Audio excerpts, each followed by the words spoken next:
আসসালামু আলাইকুম। ভাগ্যের কি নির্মম পরিহাস, যে দলটি নৌকা নিয়ে এত গর্ব করত, তারা কথায় কথায় বলতো যে দাড়িপাল্লা নিষিদ্ধ, জামাত নিষিদ্ধ। ভাগ্যের কি নির্মম পরিহাস, আজ নৌকা নিষিদ্ধ।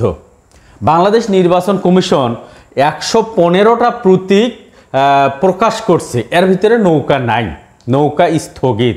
এই নৌকা নিয়ে কত কি হয়েছে দীর্ঘ 15 বছরে। দুর্নীতিবাজ অফিসাররা বিভিন্ন এমপিকে, মন্ত্রীকে সোনার নৌকা উপহার দিত।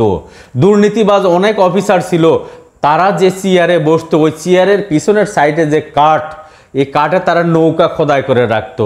এই দুর্নীতিবাজ অফিসারদের কাছে নৌকা, তাদের টেবিলের সামনে নৌকা তৈরি করে রাখতো, এবং সোনার নৌকা বিভিন্ন মন্ত্রী এমপিকে তো দিতই। এই যে নৌকার গরম, অনেক দুর্নীতিবাজ অফিসার এবং আওয়ামী লীগের সাবেক এমপিরা কিন্তু বলতো এই নৌকা নাকি নূহ আলাইহিস সালামের নৌকা, নবীর নৌকার সঙ্গে দুর্নীতিবাজ নৌকার তুলনা করত। আজ সেই নৌকা স্থগিত। আগামী নির্বাচনে নৌকা প্রতীকে কেউ নির্বাচন করতে পারবে না। এই যে ফেব্রুয়ারিতে যে নির্বাচন হচ্ছে, এই নির্বাচনে নৌকা প্রতীকে কেউ নির্বাচন করতে পারবে না। অথচ আজ থেকে কিছুদিন আগে, 2-4 বছর আগে দেখেন, দাড়িপাল্লা স্থগিত ছিল, জামাত ইসলাম স্থগিত ছিল। ঠিক সেই নিয়তি আজ ভোগ করেছে বাংলাদেশ আওয়ামী লীগ। নিউটনের কি যেন একটা সূত্র ছিল যে প্রত্যেক ক্রিয়ার সমান ও বিপরীতমুখী একটা প্রতিক্রিয়া থাকে। আজকে তো আমরা তাই দেখতে পাচ্ছি।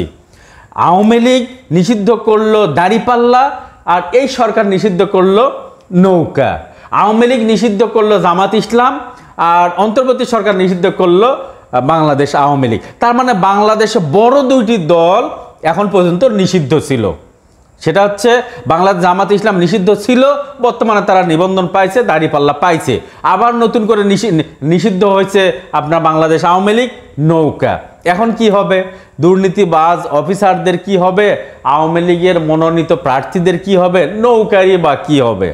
অথচ 15 বছর এই নৌকার দাপট সবাই কিন্তু দেখেছে। কিন্তু আগামী নির্বাচনে আর নৌকাতে কেউ সিল মারতে পারবে না। ভোট চুরি তো দূরের কথা, ভোট সুষ্ঠু হবে, কিন্তু কেউ যে গিয়ে একটু নৌকাতে সিল মারবে, এই তালিকার মধ্যে নৌকাই থাকবে না।